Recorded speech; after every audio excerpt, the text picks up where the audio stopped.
वातावरण तयार करण्यात आलेला, जे सत्तेत आहे त्याला सत्तेचा इतका उन्माद इतका माज झालेला की त्याला असं वाटतं की दादागिरीच्या जोरावर कोणाचं तरी बोलण्याचं स्वातंत्र्य आम्ही दाबून टाकू.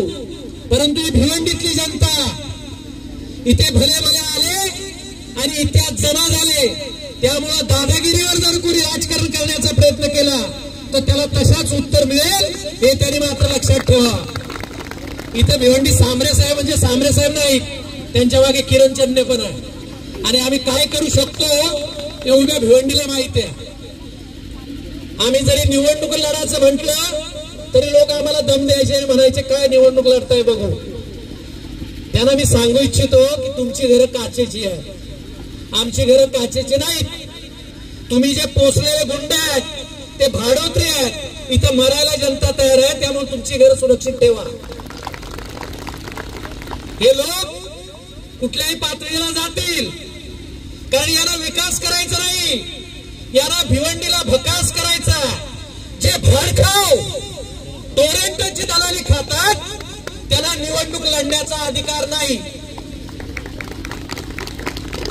285 कोटी भिवंडीच्या जनतेचे ज्या उपमुख्यमंत्र्यांनी आणि ऊर्जा मंत्री फडणवीसांनी माफ केले त्यांना विचारायला पाहिजे होतं की टोरेंट कंपनीला 285 करोड रुपये हे कशासाठी माफ करत आहात. हे भिवंडीच्या जनतेच्या घामाचे पैसे आहेत.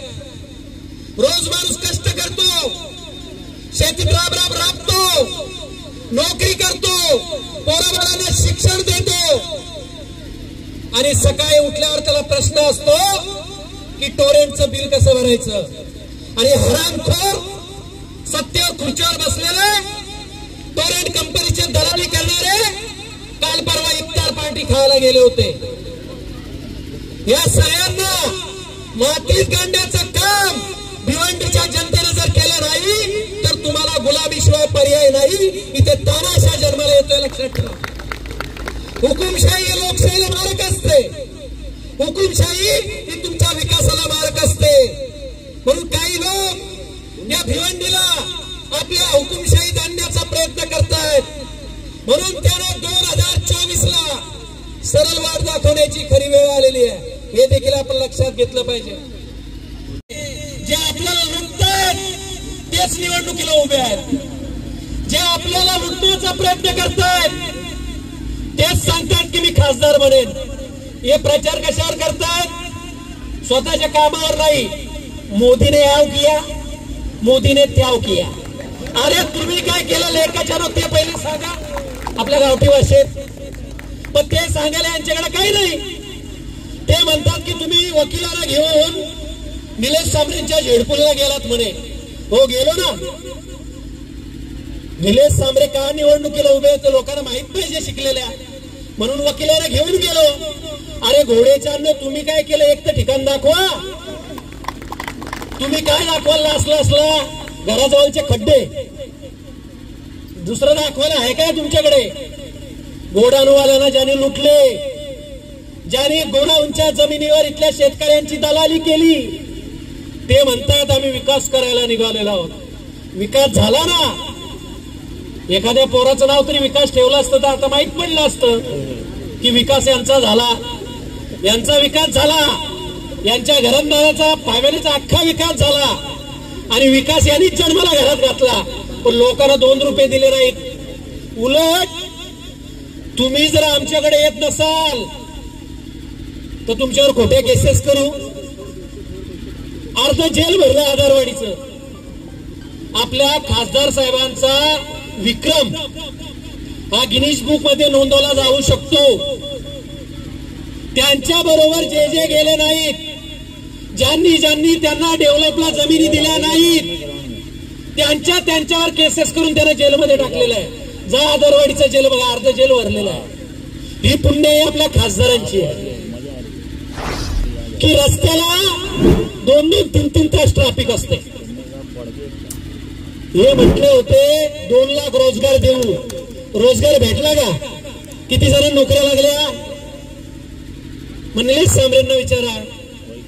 त्यांनी 10-15 हजार लोकांना नोकऱ्या दिल्या, त्यांनी पोलीस केले, त्यांनी अग्निशमक दलामध्ये नोकऱ्या दिल्या आणि हे म्हणे अग्निवीर करायला निघाले.